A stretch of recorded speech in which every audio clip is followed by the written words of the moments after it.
যে বিশ্বাসটা Neymar junior শিখেছিলেন 1% চান্স 99% ফেইথ, সেই বিশ্বাসের জোরেই কার্লো আনচেলত্তির শিষ্যরা দেখিয়ে দিলেন দম ধরে রাখো, 1 মিনিটও যদি বাকি থাকে ওই 1 মিনিটে ম্যাচ ঘুরিয়ে দেওয়ার জন্য সবটুকু চেষ্টা করা হবে। এবং সেই চেষ্টার সফলতা বোধহয় ব্রাজিলের এই শিষ্যরা দেখালো। মার্টিনাল্লি দেখালেন এবং বুড়ো হাড়ের ভেলকি দেখালেন ক্যাসিমিরো। প্রত্যেকের দায়িত্বটা ঠিকঠাক মতন পালন করার পরেও একেবারে স্ট্র্যাটেজিক্যালি তারা মাঠে নেমেছিল ব্রাজিলের বলে, মানে ব্রাজিলকে বল ছেড়ে দাও, তাদেরকে খেলতে দাও, আমরা ডিফেন্ড করব। তারা বোধহয় এই ব্যাপারটা খুব ভালো করে জানতো, টাই বেকারে নিতে পারলে বোধহয় ব্রাজিলকে ঠেকিয়ে দেওয়া সম্ভব। সেই ব্রাজিলকে টাই বেকারে নেওয়ার জন্য আপ্রাণ চেষ্টা তারা করেছে, কিন্তু ভিনিসিয়াস জুনিয়র, গ্যাব্রিয়েল মার্টিনাল্লি এবং অন্যান্য যারা রয়েছে তারা কি সেই সুযোগটা করে দিতে চাইবে? অবশ্যই না। জাপানের বিপক্ষে যে ব্রাজিলকে সবাই দেখতে চেয়েছিল, পিছিয়ে পড়ার পর ভক্তদের মন খারাপ ছিল। আপনি বোধহয় ততক্ষণে বিশ্বাস করেছিলেন কার্লো আনচেলত্তির উপরে যে এই বান্দা যতক্ষণ আছে ততক্ষণ পর্যন্ত বিশ্বাসটা রাখতে পারি, শেষ বাসিটা যেহেতু এখন অবধি দেয় নাই, তাহলে ব্রাজিল ঘুরে দাঁড়াতে পারে। কার্লো আনচেলত্তির সেই ইশারা কাজে লাগালেন ক্যাসিমিরো, বিশ্বাস তার উপরে যেটা রাখা হয়েছিল সেটার প্রতিদান দিলেন। এরপরে তিনি গোল করে ম্যাচে ফিরে আসলেন। দেখুন, প্রতিপক্ষকে এই জায়গায় একটা ক্রেডিট দিতে হবে, তারা ওয়েল অর্গানাইজড ফুটবল খেলেছে। জাপানের দৃষ্টিনন্দন ডিসিপ্লিন, আপনি এটা অস্বীকার করতে পারবেন না। ব্রাজিলের চেয়ে জাপান ডিসিপ্লিন অনেক ভালো ছিল, এটা আপনার স্বীকার করতে হবে।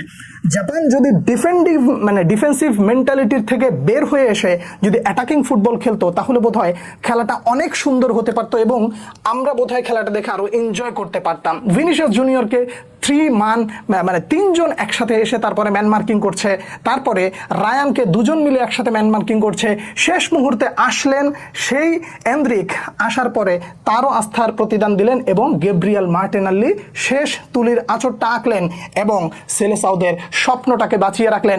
নেইমার জুনিয়রকে যেই আপনার সবাই অপেক্ষা করছিল নেইমারকে দেখার জন্য, ডাগ আউটে দাঁড়িয়ে কিভাবে চেয়ার আপ করেছিল দেখেছেন? মিডিয়া একটা সংবাদ প্রকাশ করেছিল নেইমারকে নিয়ে যে সে বসে থেকেও টিমকে কিভাবে উজ্জীবিত করতে হয় সেই দিকটাই দেখেছে। সেলেসাওরা স্বপ্ন কিন্তু এখনো দেখতে হবে।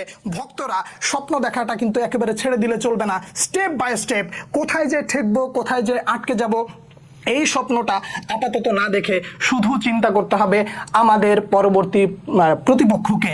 এইটা চিন্তা করে আপনি সামনের দিকে আগান এবং স্বপ্ন দেখতে থাকুন। শেষ মিনিট পর্যন্ত নিজের দলের উপরে আস্থা রাখুন। যেই আস্থার নামটা অবশেষে নিলেন গ্যাব্রিয়েল মার্টিনাল্লি, তিনি জানালেন অবশ্যই যে বিশ্বাসটা রাখা হয়েছে সেই বিশ্বাসটা নিশ্চয়ই আমরা ভঙ্গ হতে দেব না।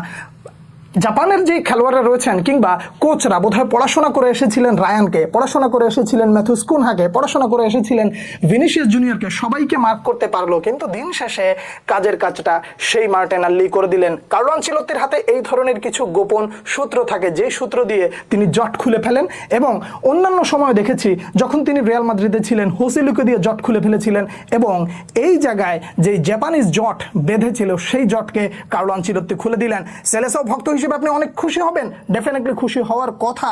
সেলেসাও ভক্ত হিসেবে আপনি অনেকটা আশাবাদী হবেন, আশা হওয়ার কথা। আপনি অনেকটা নিরাশ হয়ে পড়েছিলেন, সেই নিরাশার কালো মেঘ সরিয়ে দিয়ে আপনাকে সেলেসাওরা জানিয়ে দিল স্বপ্ন দেখা বন্ধ করবেন না। কেননা নেইমার শিখিয়েছেন 99% ফেইথ 1% চান্স। এই 1% চান্স যতক্ষণ আছে ততক্ষণ পর্যন্ত সেলেসাওদের স্বপ্ন বেঁচে আছে। খেলাটায় কোন কোন জায়গায় সব থেকে বেশি আপনাকে ইমপ্রেসিভ লেগেছে, কার খেলা দেখে আপনি মুগ্ধ হয়েছেন, কোন জায়গাটায় সব থেকে বেশি আপনি উল্লাস করেছেন, সেই জায়গাগুলো জানার অপেক্ষায় রইলাম। পরবর্তী ভিডিওতে দেখা হচ্ছে আবারও, সে পর্যন্ত অনেক ভালো থাকবেন। আল্লাহ হাফেজ।